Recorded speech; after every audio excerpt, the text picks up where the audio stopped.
What if everything you've been told about success is fundamentally flawed? Imagine for a moment that the countless hours you've spent grinding away at your job, desperately chasing that next promotion or pay raise, were just scratching the surface of what's truly possible for your life. What if the real path to success isn't about what you do for your job, but rather what you do for yourself? My friends, today we're exploring a revolutionary philosophy that might just transform the way you approach your career, relationships, and personal fulfillment. At its core lies this profound truth: success is something you attract, not something you pursue. Let me share a story with you. Years ago, I was fortunate enough to connect with a mentor who completely shifted my perspective on success. I was working 60, sometimes 70 hours a week, constantly stressed, missing time with family, all in pursuit of that elusive next level in my career. When I proudly told my mentor about my dedication to the job, expecting praise, his response surprised me. "You're working hard at the wrong thing," he said gently. "Your job will never make you wealthy. But working on yourself, that's where true abundance begins." I was confused at first. Wasn't hard work the cornerstone of success? Wasn't dedication to my career the surest path to financial freedom? As it turns out, I had been focusing my energy in entirely the wrong direction.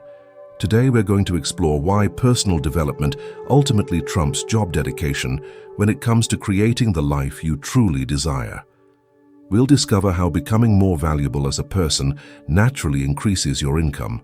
And perhaps most importantly, we'll uncover practical strategies to transform yourself into someone who naturally attracts success rather than exhausting yourself chasing after it.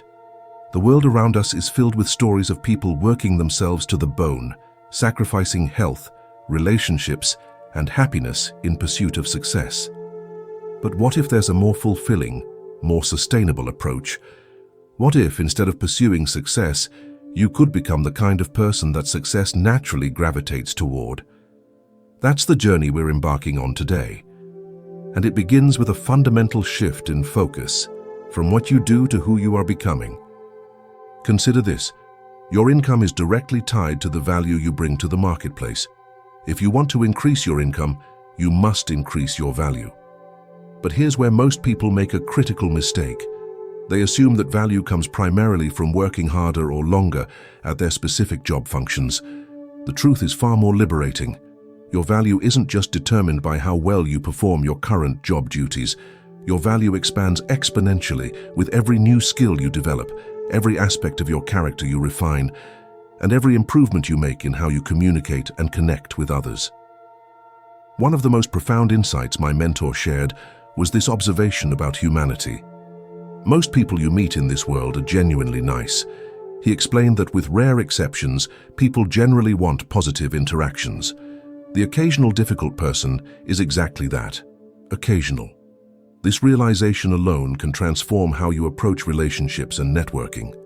When you understand that most people are fundamentally good, you can approach new connections with openness rather than defensiveness.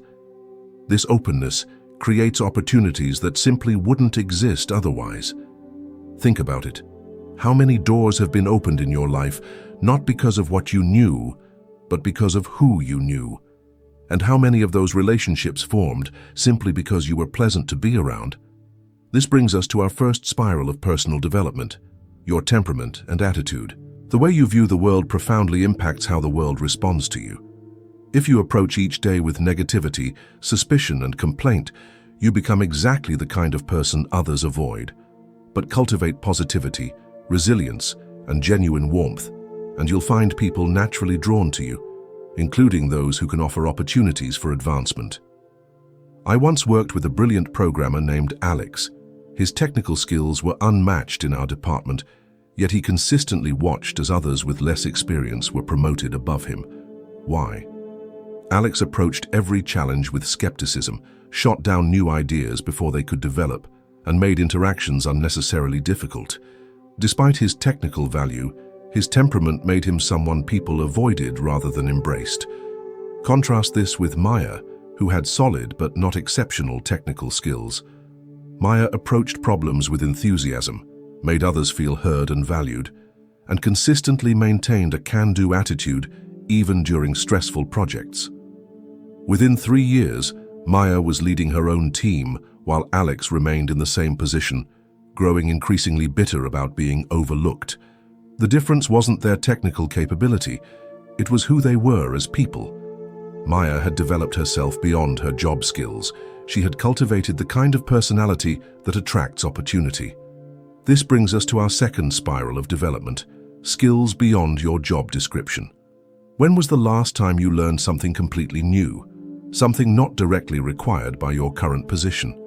Many of us fall into the trap of developing only those skills specifically demanded by our jobs, but the most successful people consistently expand their capabilities beyond what's immediately necessary.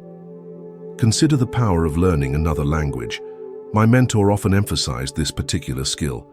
When you speak another person's language, he would say, you're not just communicating differently, you're showing respect for their culture and creating connection on a deeper level. This principle extends far beyond literal languages. Perhaps for you it means learning basic coding even though you work in marketing. Maybe it's developing public speaking skills despite working primarily with data. Or perhaps it's studying financial literacy, although your career has nothing to do with finance. Each new skill you develop multiplies your value in ways that aren't immediately obvious, but compound dramatically over time. Think of each skill as a tool in your toolkit. The more diverse your toolkit, the more situations you can handle effectively, and the more valuable you become. I'm reminded of Jamal, who worked in customer service but taught himself graphic design during his free time. When the company needed materials for a trade show and the design team was overwhelmed, Jamal volunteered his skills. That single opportunity to demonstrate additional value eventually led to a new position that combined customer insights with creative work, a role created specifically for him that came with a 40% salary increase. Jamal didn't just work harder at customer service, he expanded who he was and what he could offer. And that expansion naturally attracted new opportunities. Let's spiral deeper into another dimension of personal development: communication skills. How you express yourself may be the single most important factor in determining your success. Ideas, no matter how brilliant, remain trapped and worthless if you cannot articulate them effectively. Opportunities, regardless of how perfect, cannot be seized if you cannot persuade others of your vision. My mentor was particularly passionate about this aspect of personal growth.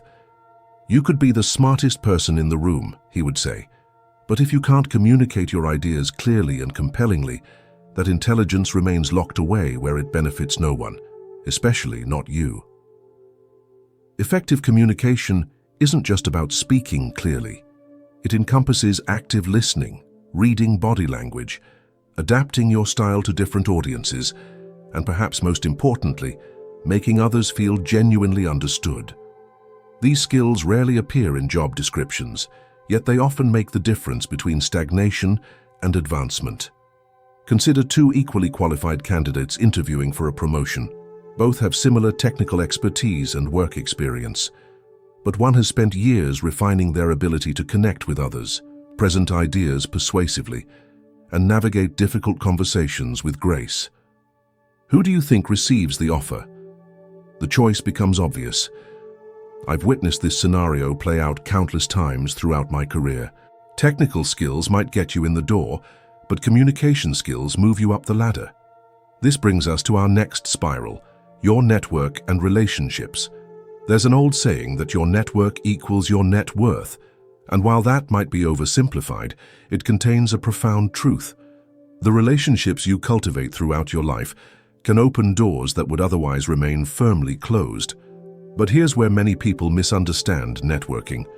Effective networking isn't about collecting business cards or LinkedIn connections. It's about genuinely investing in others, providing value before extracting it, and building authentic relationships based on mutual respect. My mentor explained it this way: people do business with people they like. People promote people they enjoy being around. People recommend people they trust. Becoming likable, enjoyable, and trustworthy is essential personal development that pays dividends throughout your entire life. Think about the last time you needed help with something important. perhaps finding a new job, securing a client, or getting advice on a major decision. Who did you call? Likely someone with whom you had built genuine rapport and trust. You didn't randomly select the most technically qualified person in your contact list. You reached out to someone who had demonstrated care for your success. Be that person for others, and you'll find yourself surrounded by opportunities that those focused solely on technical skills will never encounter. I'm reminded of Elena, who made a practice of checking in with colleagues and contacts, not just when she needed something, but specifically when she could offer support. She remembered details about their lives, celebrated their wins, and offered genuine help during their challenges.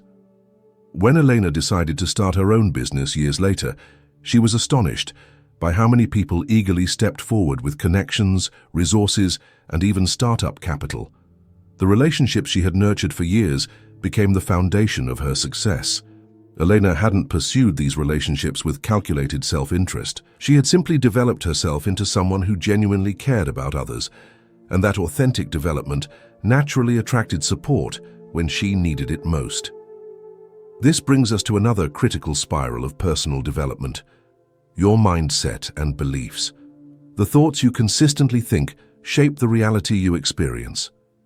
If you believe opportunities are scarce, you'll see evidence of limitation everywhere. If you believe advancement requires cutthroat competition, you'll approach every interaction as a zero-sum game. But if you develop a mindset of abundance, growth, and possibility, you'll notice opportunities others miss entirely. My mentor had a powerful perspective on this. Most people see the world as it is and wonder why. Successful people see the world as it could be and ask why not. Mindset development isn't about delusional positivity. It's about training yourself to recognize opportunity where others see only obstacles. It's about cultivating resilience that transforms failures into stepping stones rather than stopping points. And perhaps most importantly, it's about developing the confidence to take action when others hesitate. I've worked with countless professionals who had the skills and knowledge to advance, but remained stuck because of limiting beliefs about what was possible for them. They didn't need more technical training. They needed mindset development that would enable them to see and seize the opportunities already present in their lives. Consider the power of a growth mindset versus a fixed mindset. Those with a fixed mindset believe their qualities are carved in stone. They have a certain amount of intelligence, personality, and moral character that cannot significantly change. Those with a growth mindset understand that their basic qualities can be cultivated through effort and education. Their potential is unknown and unknowable. Developing a growth mindset is perhaps the most fundamental form of personal development because it enables all other growth. When you believe you can improve, you take action to improve. When you take action to improve, you become more valuable. When you become more valuable, you naturally attract greater success. Let's spiral deeper into another dimension: emotional intelligence. While traditional intelligence helps you process information, emotional intelligence helps you process experiences. It enables you to understand and manage your own emotions while skillfully navigating the emotions of others. This form of intelligence rarely appears on resumes, yet it often determines who thrives in challenging environments. My mentor explained it simply: IQ gets you hired, but EQ gets you promoted. Emotional intelligence includes self-awareness, self-regulation, motivation, empathy, and social skills. Each of these components can be deliberately developed through practice and reflection, and each makes you significantly more effective in virtually every professional and personal context. Think about the leaders you've most admired throughout your life. Beyond their technical expertise, they likely demonstrated remarkable emotional intelligence. They remained calm during crises, motivated others during challenges, and created environments where people felt valued and understood. These aren't innate qualities, they're developed skills that naturally attract opportunity and advancement. I worked with a CEO who made a practice of asking his executive team one simple question during difficult situations: what am I not seeing? This demonstrated remarkable emotional intelligence, the self-awareness to recognize his own blind spots, and the humility to invite other perspectives. This single practice transformed the company's decision-making process, and created a culture where people felt safe offering diverse viewpoints. That CEO hadn't always possessed this emotional intelligence. He had deliberately developed it after recognizing how his defensive reactions to criticism were limiting both his effectiveness and the company's growth. The personal development work he invested in this area transformed not just his leadership, but the entire organization. Now let's spiral into a dimension of personal development that many overlook: physical well-being. You might wonder what your physical condition has to do with professional success. The connection is both direct and profound. Your energy, focus, resilience, and presence are all significantly impacted by your physical state. Developing healthy habits doesn't just extend your life, it enhances your capacity to create value in every moment. My mentor was in his 70s, but maintained the energy and vitality of someone decades younger. His secret wasn't complicated. Consistent exercise, thoughtful nutrition, adequate sleep, and regular breaks throughout the day. Your body is the vehicle through which you experience everything, he would say. Neglect it, and you limit every other form of success. I've observed countless professionals whose careers stalled not because they lacked intelligence or opportunity, but because they lacked the physical energy to capitalize on potential. Conversely, I've watched others leapfrog ahead specifically because they had developed the physical capacity to work with sustained focus and creativity.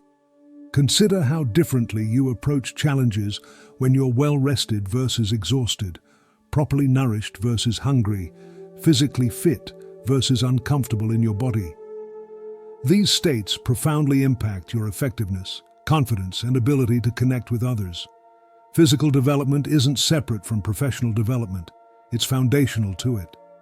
I'm reminded of Jamie, who struggled with afternoon energy crashes that made the second half of each workday significantly less productive than the first. Rather than accepting this limitation, Jamie invested in personal development by working with a nutritionist to understand how different foods affected his energy levels. This single change, optimizing his physical state through nutrition, increased his effective working hours by nearly 50% without requiring additional time at the office. Jamie didn't work harder at his job, he worked smarter on himself, and that personal development naturally attracted greater success. As we near the conclusion of our journey today, let's spiral into one final dimension of personal development: purpose and values alignment. The most fulfilled people aren't just skilled, they're purposeful. They've invested time in understanding their core values and aligning their efforts with their deepest beliefs about what matters. This alignment creates a magnetism that naturally attracts opportunities resonant with their authentic selves. My mentor described it this way: when you're clear about who you are and what you stand for, you stop wasting energy on paths that don't serve you. This clarity itself is attractive, both to opportunities and to people who share your values. I've witnessed professionals transform their trajectories not by changing their skills, but by clarifying their purpose. When you operate from a clear sense of purpose, your work carries a conviction that's palpable. Decisions become simpler, priorities become obvious, and others naturally gravitate toward the authenticity you project.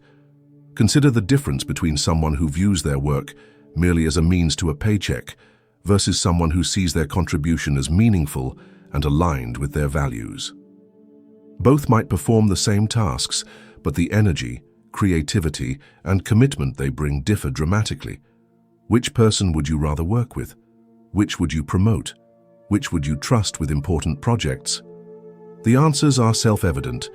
Purpose-driven individuals naturally attract greater opportunities, not because they're pursuing success more aggressively, but because they've developed themselves more completely. As we bring our spirals back to their center point, let's return to our core philosophy. Success is something you attract, not something you pursue. When you focus your development on becoming someone of greater value, someone with expanded skills, refined character, effective communication, authentic relationships, empowering mindset, emotional intelligence, physical vitality, and clear purpose, you naturally become magnetic to opportunity. You don't have to chase success, because success begins seeking you. This approach transforms not just your external results but your internal experience. The desperate striving that characterizes so many careers gives way to fulfilling growth. Work becomes not just something you do, but an expression of who you're becoming. And paradoxically, by focusing less on achievement and more on development, you often achieve more than you previously thought possible. So where do you go from here? How do you begin this journey of becoming someone who naturally attracts success, rather than exhausting yourself in pursuit of it? I invite you to start with this 30-day challenge. For the next month, dedicate at least 30 minutes each day to deliberate personal development. This might mean reading books that expand your thinking, practicing a new skill, strengthening your physical well-being, nurturing important relationships, or clarifying your purpose and values. The specific focus matters less than the consistent commitment to becoming more than you currently are. Document your journey. Notice not just what you're learning, but how you're changing. Pay attention to how others respond to you differently as you develop yourself more fully. And most importantly, observe how opportunities begin to appear, not because you're chasing them more aggressively, but because you're becoming the kind of person that success naturally seeks out. Remember the wisdom my mentor shared. Most people in this world are nice.